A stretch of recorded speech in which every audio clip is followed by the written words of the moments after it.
बिहार की राजनीति में पवार की एंट्री। 27 फरवरी को राष्ट्रवादी कांग्रेस के सुप्रीमो शरद पवार आएंगे कटिहार। इससे पहले साल 2025 में शरद पवार सीमांचल के पूर्णिया में आए थे।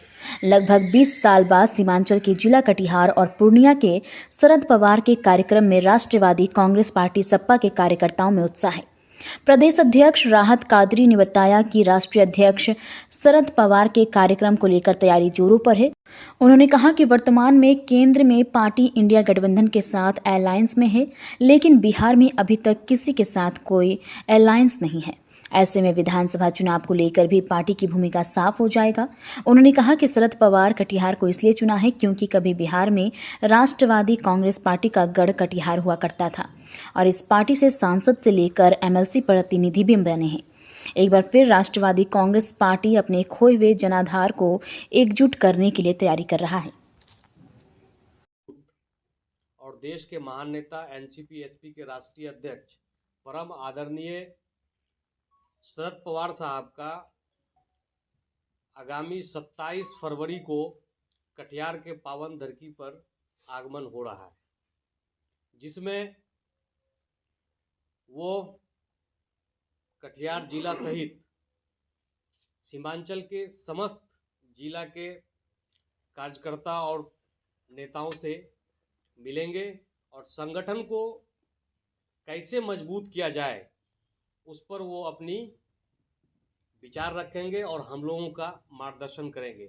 इसी क्रम में कटिहार में एक कार्यकर्ता सम्मेलन भी आयोजित की गई है और फिर वो कुछ समय पूर्णिया में भी वहाँ के जो कार्यकर्ता हैं, नेता हैं, उनके बीच भी बिताएंगे। तो ये क्या सीमांचल में ही आप लोग चुनाव के लेकर रणनीति बना रहे हैं या बिहार में कितने सीटों पर चुनाव लड़ेंगे, ऐसा कुछ अभी आप लोग की रणनीति बना है? देखिए, मूल रूप से राष्ट्रीय स्तर पर जो एनसीपी एसपी है वो इंडिया अलायंस का हिस्सा है, लेकिन जो बिहार है यहाँ पे हम लोग पहले अपनी मजबूती पर विशेष ध्यान दे रहे हैं कि संगठन को बूथ स्तर तक कैसे मजबूत किया जाए। जब हमारी बात माननीय राष्ट्रीय अध्यक्ष परम आदरणीय शरद पवार साहब से हुई और मैंने कहा कि आपको बिहार आना चाहिए और वहाँ जो कार्यकर्ता है, अगर आप बिहार आते हैं तो उनका जो है वो हौसला अफजाई भी होगा, जिससे ताकत मिलेगी और आगामी विधानसभा चुनाव में हम लोगों को इससे लाभ मिलेगा। तो ऐसे में उन्होंने कटिहार आने को लेकर के अपनी सहमति प्रदान की है।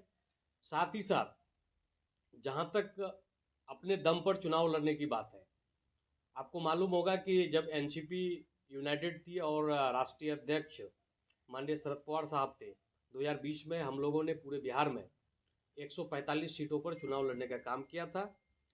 लेकिन आज की परिस्थिति, जो देश की परिस्थिति है, जो ये शासन तानाशाह है, इसको उखाड़ फेंकना भी हम लोगों का संकल्प में शामिल है।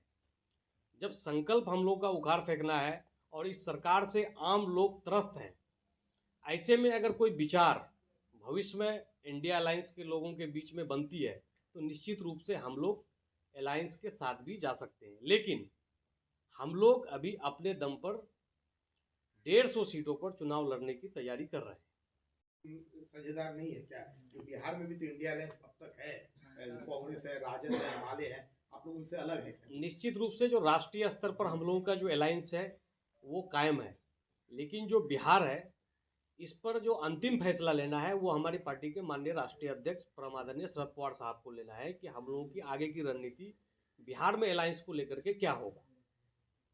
ये फोकस आप लोग को किस चीज पर है? मैंने आप लोग का पार्टी का बेस क्या है? अभी किन बिंदुओं पर फोकस करके आप लोग आगे बढ़ रहे हैं? सबसे बड़ी चीज़ है कि जहां माननीय शरद पवार साहब आ रहे हैं, जो कटिहार की धरती है, ये आप लोगों को मालूम ही होगा कि इससे पूर्व में कटिहार से लोकसभा सांसद सहित विधानसभा सदस्य भी रहे हैं।